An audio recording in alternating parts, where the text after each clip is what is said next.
Welcome back. And now for the news in detail. The UN Security Council will today discuss India's unilateral revocation of occupied Kashmir's UN-recognized status as a disputed territory.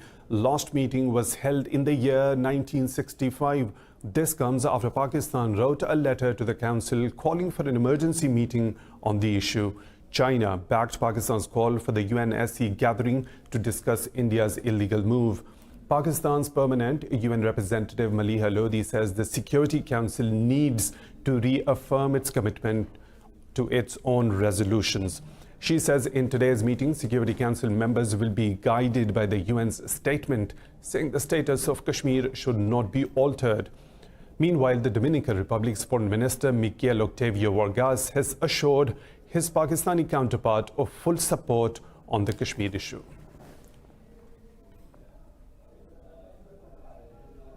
India's government has told its Supreme Court the lockdown of occupied Kashmir will continue, responding to a petition calling for the immediate lifting of a curfew and a media blackout. New Delhi told the court to trust its security agencies. India's Supreme Court was scheduled to hear two petitions against the annexation and lockdown of occupied Kashmir. A lawyer has challenged the scrapping of Article 370, while a journalist has sought the end of the communications blackout in occupied Kashmir. In separate appeals, the petitioners rejected the annexation as illegal and called for freedom of expression in the occupied state. A three-judge bench is hearing the Kashmir lockdown case in New Delhi. The government told the top court it is reviewing the ground situation and will take a decision accordingly. Meanwhile, the Committee to Protect Journalists has asked US officials to address the human rights crisis in occupied Kashmir. The press freedom watchdog is highlighting restrictions imposed by Indian security forces on local and foreign journalists in the occupied territory. As India celebrated its Independence Day on August the 15th, sentiments were somewhat different in occupied Kashmir. Frustration is rising in the valley after New Delhi stripped it of its special status as a disputed territory. The area also has been under lockdown for 12 days, making it hard for people to get food, medicines and fuel. More in this report. There were no festivities on the streets of Jammu and Kashmir on India's Independence Day. This is to be expected when the military enforces a curfew and turns urban hubs like Srinagar into fortresses of barbed wire and roadblocks. Apart from the curfew, there is also a total communications blackout in the valley. Markets are also closed, making obtaining essentials like food, medicine and fuel difficult. At this time, my wife does not have medicines. I am compelled to get medicine, but there are no medical facilities. This keeps on happening, but there should be some facilities for people if they are not well. Where will they go? Locals complained they were given no warning before New Delhi decided to impose such a long curfew. Kashmiris have refused to bow down and accept the Indian government's decision. They continue to protest using wall chalking and graffiti. Tell Indian Prime Minister Narendra Modi to first lift the curfew, and then we'll see whether Article 370 remains or not.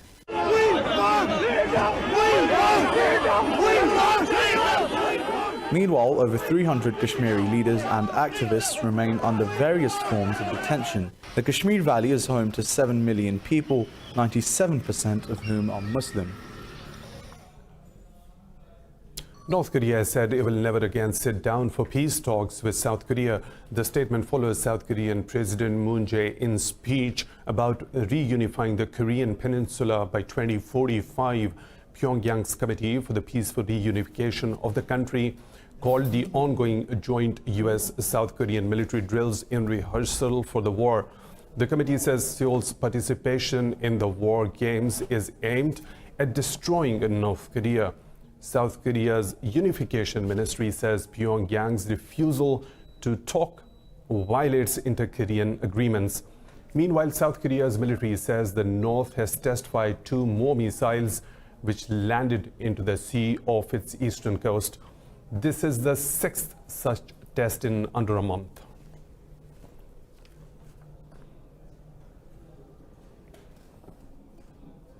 Gibraltar has freed an Iranian oil tanker detained last month over allegations of oil smuggling to Syria. The decision does not immediately indicate whether the Grace One will be allowed to leave the British territory. Gibraltar's government took the decision despite a last-minute application by the U.S. Justice Department to seize the tanker. Chief Minister Fabian Pigado says the independent legal body will consider the U.S. request. He says Iran has promised not to allow the Grace One to sail to Syria in the violation of European Union sanctions.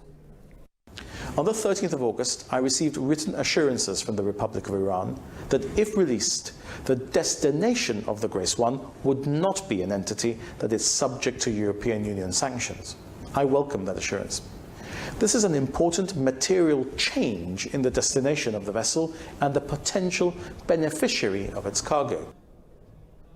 On the other hand, Tehran state media denies giving any assurance to Gibraltar, claiming the tanker was never sailing for Syria. Meanwhile, Iran's Foreign Minister Javad Zarif says the U.S. attempt to seize Grace One is a piracy. Now moving on to Palestine, which has warned that Israeli calls to change the status quo at Jerusalem's flashpoint Al-Aqsa Mosque will lead to a religious war. Israel wants to change the status of the mosque to allow Jewish prayer, which would effectively turn it into a synagogue. Al-Aqsa is the third holiest site after Mecca and Medina for Muslims all over the world. In a statement, the Palestine Liberation Organization said Israel wants to divide the mosque. Palestine's Religious Affairs Ministry called on the international community to intervene as Israel's actions became provocative. The Turkish Foreign Ministry also rejected Israel's push to change the historical arrangements at the Al-Aqsa Mosque. Hamas, on the other hand, held an emergency meeting on the latest developments in Jerusalem, calling for national unity. Palestinian health officials say Israeli forces have killed a Palestinian teenager during protests against Israel's move.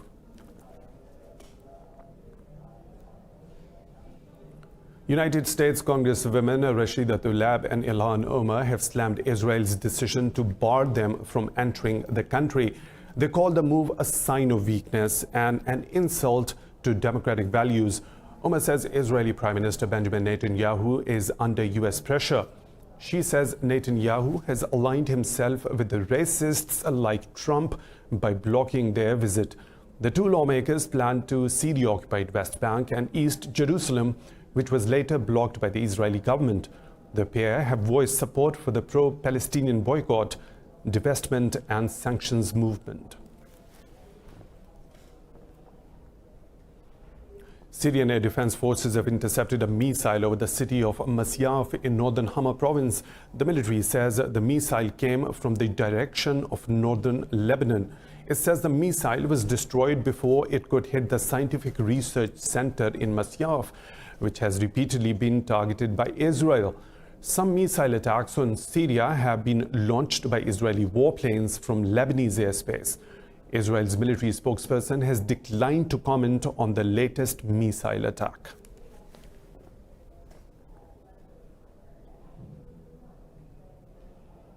A U.S. delegation has visited the Turkish border town of Occupied to establish a joint operations center to oversee the Syrian safe zone. The two NATO allies agreed last week to establish the center. No agreement has been announced by the U.S. and Turkey on key details of the zone. Both the countries have planned a safe zone near the Turkish frontier that would be kept free of combatants and heavy weapons.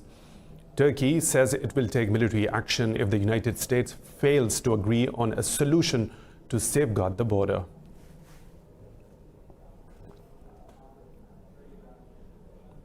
Thousands of people have marched in Yemen's port city of Aden to show their support for its takeover by southern separatists. The demonstrators demanded recognition of southerners' right to self-rule. Aden has been a temporary seat of Yemen's Saudi-backed government. Organizers say many demonstrators came from neighboring provinces to support secession. Marchers chanted pro-revolution slogans and waved South Yemen flags during rallies in Aden's Khurmukasar district. Southrons took over the city last week after clashes in which 40 people were killed and over 200 injured. One worker has been killed and another injured in Libya after a missile hit the only functioning international airport in Tripoli. An official statement from Mitiga Airport says air traffic has been suspended till further notice. Earlier this week, Khalifa Haftar's air forces attacked Mitiga Airport, breaking the Eid ceasefire.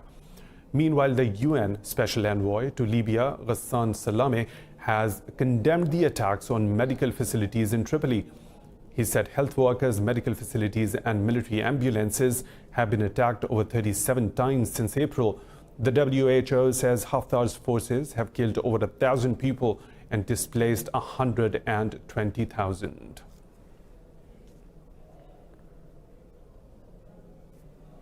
It's time for a short break, but coming up next in the Bulletin.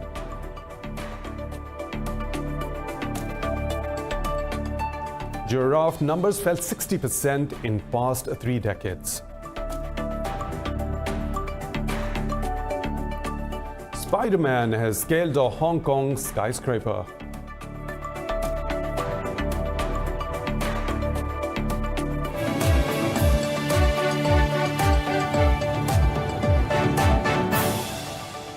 Welcome back. Russian Foreign Minister Sergei Lavrov and his German counterpart Heiko Maas will meet next week to discuss global stability and security.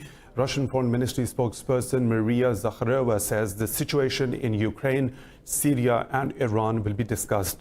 She says Lavrov and Maas will also discuss key issues in Russia-Germany relations and coordinate timetables for future contacts. Zakharova also called the possible withdrawal of the US from the World Trade Organization would affect people's quality of life around the world. She said Russia will help Kyrgyzstan progress towards stability.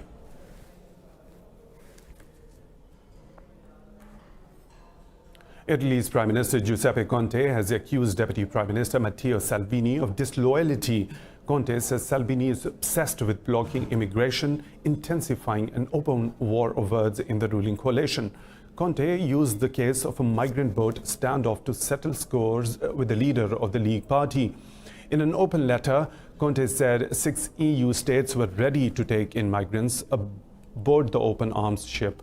Amongst others, he named France, Romania and Portugal as the countries he convinced.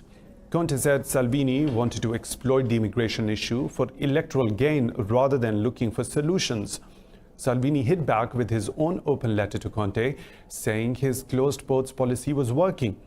Earlier, Salvini put forward a motion of no confidence in ruling government coalition.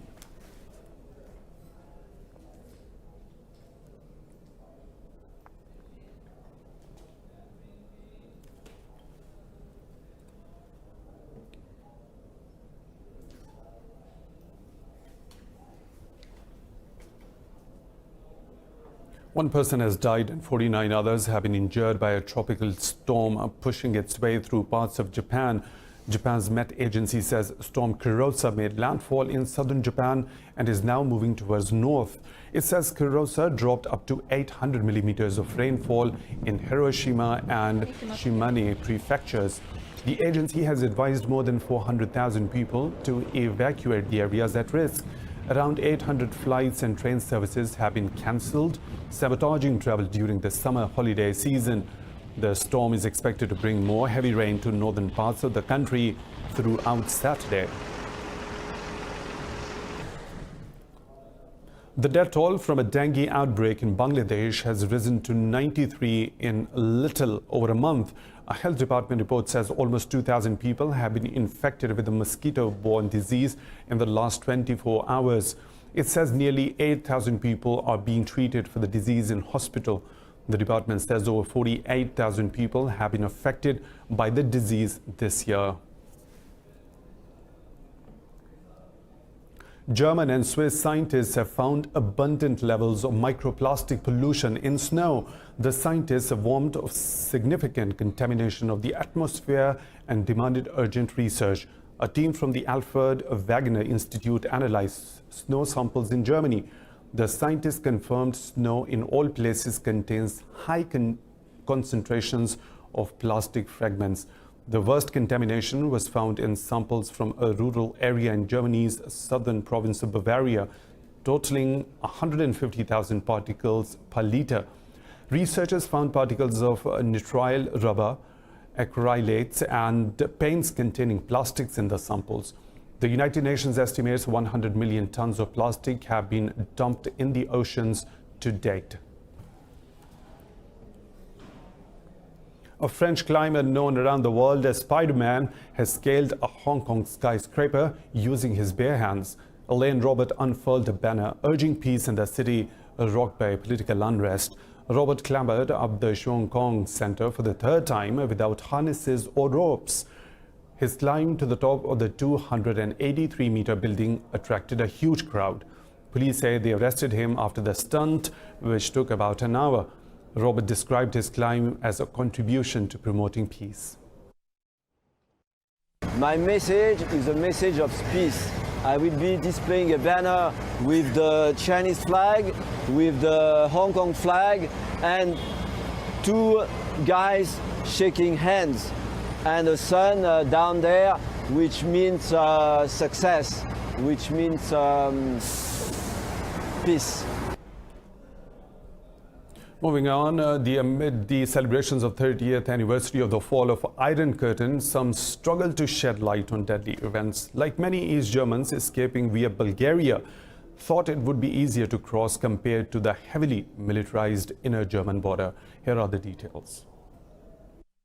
Today there is no sign that across the hill overlooking the Bulgarian village of Brashton lies the border with Greece. But 82-year-old Shahim Solokov remembers that during the Iron Curtain era, Brashton was on the front line of the border that split Europe in two. 2 East Germans were shot around here in 1980 trying to flee to the west, their bodies carried through the village on a mule. They were running away. They wanted to go from the German Democratic Republic to West Germany, but border control was very strict over there. If they catch you at the border, there's no mercy. You get the bullet. Rusty barbed wire, a monument to the Border Army heroes and deserted barracks are all that's left from that time. Researchers like Stoyan Rachevsky are still struggling to piece together the stories of those who lost their lives along Bulgaria's southern borders. This is what is really sad. They were first of all very young, almost children, unarmed, with no other aim than rejoining their relatives, mothers and others, who were left in West Germany. Foreign trespassers were rarely armed, but border guards were instructed to prevent crossings at any cost. When I would see that the border itself was just steps away, I was obliged to shoot. That was the instruction. Using Bulgarian and German archives, researchers have recently found 21 cases of East Germans being killed trying to escape via the Bulgarian border. At least 695 are thought to have made it across, with more than 1,500 attempts being foiled. An international effort is underway to put giraffes squarely on the global conservation agenda. The agenda has divided professional opinion. This report has the details. Laikipia in central Kenya was once teeming with giraffes, but today it's becoming more difficult to spot them. Over the last 20 years, giraffe numbers have steadily declined in Kenya and across much of the African continent. The Samburu community has lived alongside giraffe for generations and killed the animal for food and medicine. They use even the skin of the giraffe as some medicines. They used to have to cook them, they burn them, and they have that gas. They scrub from the skin, then they use them as medicine. That's why sometimes they used to kill them before. Northern Kenya is home to a subspecies of giraffe that is becoming increasingly rare. Current estimates show that the population of these reticulated giraffes has declined by over 60% in 20 years. Simon and his colleagues are animal researchers who monitor giraffe life and behaviour. They collect data and help create conservation awareness among the communities that live around the animals. There has been so many research done on lions, elephants and other species. But if you try to look at the giraffe, there's very little known about the giraffe. There's very little research done on the giraffe. Across the African continent, the number of giraffes decreased by around 40% between 1985 and 2015 to some 98,000 individuals.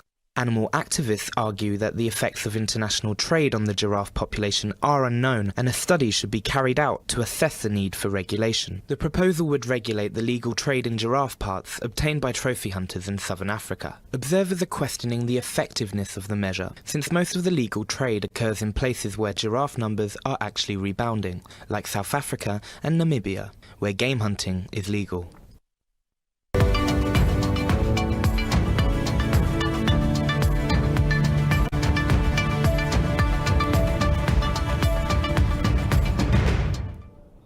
Lows and the highs of the business world now. Most European and Asian stock indices have risen after China said it would roll out more economic stimulus measures.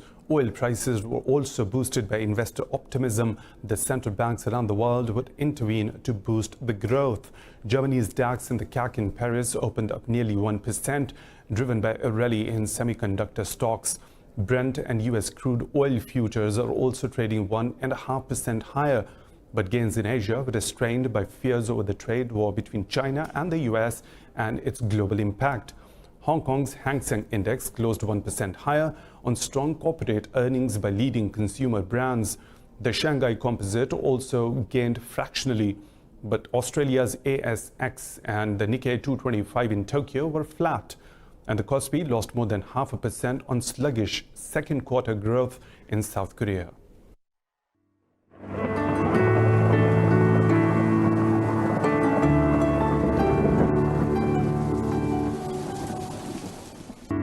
And now the weather situation from around the globe.